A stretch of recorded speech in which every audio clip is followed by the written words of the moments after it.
New Era Cap แบรนด์ New Era เป็นแบรนด์หมวกที่มีชื่อเสียงระดับโลกซึ่งเชี่ยวชาญเรื่องหมวกโดยเฉพาะที่อยู่มาจนร่วม1 ศตวรรษชื่อเดิมคือบริษัท ECOS Cap Company ก่อตั้งขึ้นในปี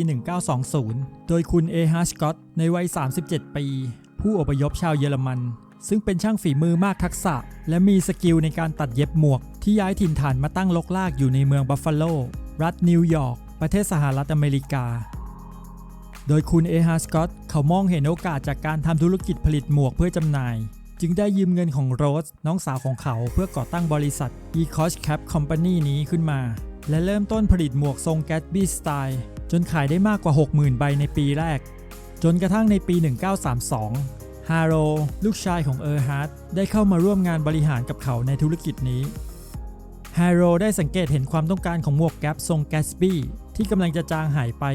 ในขณะที่กีฬาเบสบอลอาชีพกำลังได้รับความนิยมมากขึ้นเรื่อยๆตอนนั้นเองที่New Eraเริ่มลงทุนธุรกิจครั้งแรกโดยนำสินค้าใหม่ออกสู่ตลาดนั่นก็คือหมวกเบสบอลทำให้เกิดหมวกเบสบอลอาชีพของNew Eraขึ้นโดยเริ่มผลิตในปี 1934 สำหรับเครื่องแบบหมวกลงแข่งขันในสนามของทีม Cleveland Indians เป็นทีมแรกหลังจากนั้นโรงงานของ ECOS Cap Company ได้เริ่มรับผลกระทบจากเหตุการณ์ของสงครามโลกครั้งที่ 2ในระหว่างปี 1939 ถึงปี 1945 เนื่องจากผ้าที่นำมาผลิตหมวกนั้นหายากคุณแฮร์โรจึงได้แก้ไขสถานการณ์โดยการหาผ้าดิบค้างสต็อกจากหลายๆแหล่งนำมาย้อมสีที่บ้านของตัวเองและนำไปผลิตหมวกที่ย่านตัดเย็บผ้าในเมืองนิวยอร์กเพื่อให้ทันส่งมอบให้กับทีมกีฬาที่เป็นพาร์ทเนอร์ในปี 1950 New Era เป็นผู้ผลิตหมวกเพียงรายเดียวที่จัดหาหมวกให้กับทีมเบสบอลลีกใหญ่ใน MLB ที่มีมากถึง 16 ทีมArtisan Team Brooklyn Dodgers ทีม Cincinnati Reds และทีม Detroit Tigers ในปี 1954 Haro ได้ออกแบบหมวกแก๊ปสไตล์ 5950 ของ New Era ให้มีรูปลักษณ์ร่วมสมัยมากขึ้นโดยเรียกกันติดปากว่าหมวก Brooklyn Style Hat ในปี 1972 เดวิดลูกชายของ Haro ได้รับการแต่งตั้งเป็นผู้บริหารหลังจากที่เขาเริ่มทำงานให้กับบริษัทไม่กี่ปีต่อมา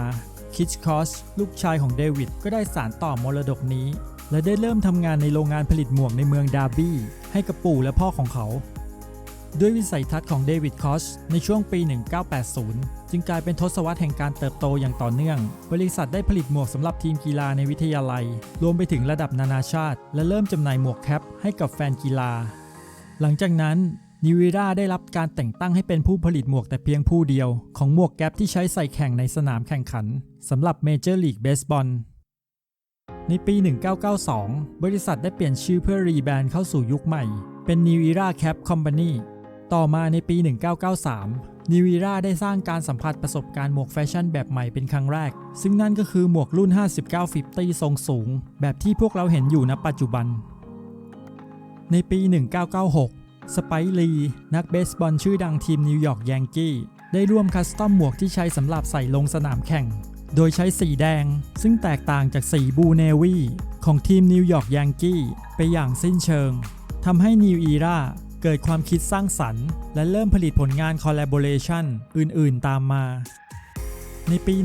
1997 New Era ได้ปรับเปลี่ยนโลโก้แบบเก่าไปใช้โลโก้รูป New Era Five-Fact แบบใหม่แทนเพื่อให้เข้ากับยุคสมัยหรือที่เรียกกันสั้นๆว่า NE-Fact ที่ยังคงใช้จนมาถึงณปัจจุบัน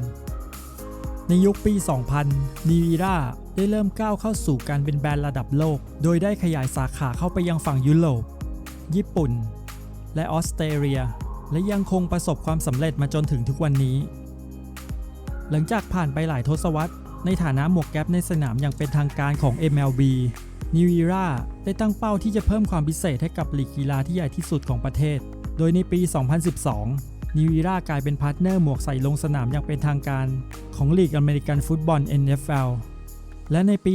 2016 ก็กลายเป็นพาร์ทเนอร์อย่างเป็นทางการของลีกบาสเกตบอล NBA ทำให้ New Era กลายเป็นแบรนด์เดียวในประวัติศาสตร์กีฬาที่มีสิทธิ์แต่เพียงผู้เดียวในสนามแข่งขันกับลีกกีฬาชั้นนำของสหรัฐอเมริกาทั้ง3ลีกในเวลาเดียวกันรวมไปถึงลีก NHL ลีก MILB และ Major League Soccer หมวกของ New Era นั้นไม่ได้หยุดอยู่ที่วงการกีฬาแต่อย่างเดียวแต่ยังกลายเป็นไอเทมสำคัญของวัฒนธรรมสตรีทแวร์ วงการเพลงและไลฟ์สไตล์อื่นๆอีกมากมายโดยยังคงมีงานคอลแลบออกมาอยู่ตลอดเวลา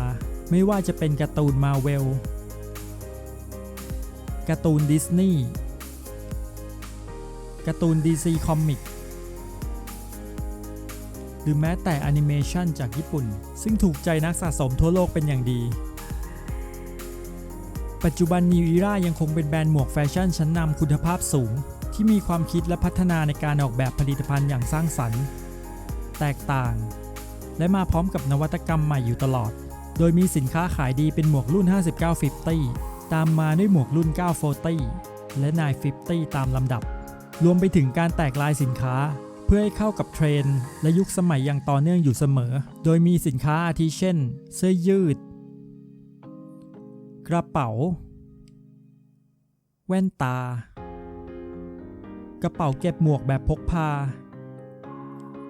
หรือแม้แต่อุปกรณ์ทำความสะอาดหมวกและแอ็กเซสซอรี่ต่างๆซึ่งสินค้าของ New Era นั้นก็สามารถหาซื้อได้จากเว็บไซต์ออนไลน์หลักในสหรัฐอเมริกาหรือไม่ก็จากร้านค้าตัวแทนจำหน่ายที่มีอยู่ทั่วโลกก็ได้เช่นกันโดยในเว็บ neweracap.com ซึ่งเป็นเว็บไซต์หลักจากอเมริกานั้นมักมีคอลเลกชันออกใหม่ทุกเดือนละประมาณ 2-3 คอลเลกชันรวมไปถึงงานคอลแลบต่างๆส่วนเว็บไซต์ neweracap.co.uk เป็นเว็บไซต์หลักของ New Era ในฝั่งทวีปยุโรปมักมีสินค้าออกแบบตามมาคล้ายๆกับเว็บไซต์ในอเมริกาเป็นหลักแต่ก็ยังคงมีงานคอลแลบสวยๆออกมาอยู่ตลอดเหมือนกันโดยเฉพาะทีมฟุตบอลจากลีกดังในยุโรปส่วน neweracap.jp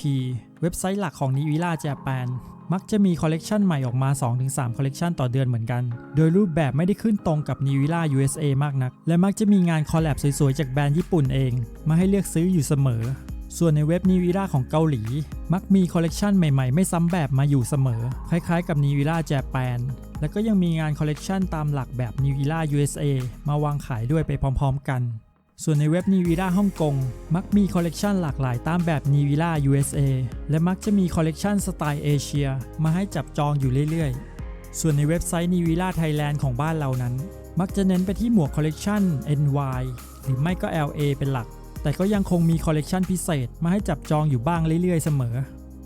และยังคงมีพาร์ทเนอร์อื่นๆที่ร่วมจัดจำหน่ายหมวกของ New Era อีกเช่นเว็บไซต์ superherostuff.com เป็นเว็บไซต์จากอเมริกาจัดจำหน่ายเฉพาะคอลเลกชันพิเศษสำหรับสายซูเปอร์ฮีโร่ทั้ง Marvel และ DC Comic รวมไปถึงการ์ตูนอื่นๆก็มีนะเว็บไซต์ lit.com เป็นเว็บไซต์พาร์ทเนอร์เจ้าใหญ่ผู้จัดจำหน่ายหมวก New Era คอลเลกชันทั่วๆไปแล้วก็คอลเลกชันพิเศษปรับปนกันมาตามแต่เทศกาลและโอกาสและด้วยความนิยมของหมวกแบรนด์ New Era นี้ที่มีอยู่สูงเป็นอย่างมากทำให้หมวกหรือเสื้อผ้าของแบรนด์นี้จึงมักจะมีสินค้าลอกเลียนแบบปลอมแปลงขึ้นมาอยู่มากมายเลยทีเดียวแต่ก็ยังคงมีข้อแตกต่างและวิธีการดูอยู่อย่างเห็นได้ชัดไว้ผมจะมาอธิบายให้ชมในคลิปถัดๆไปในภายหลังนะครับ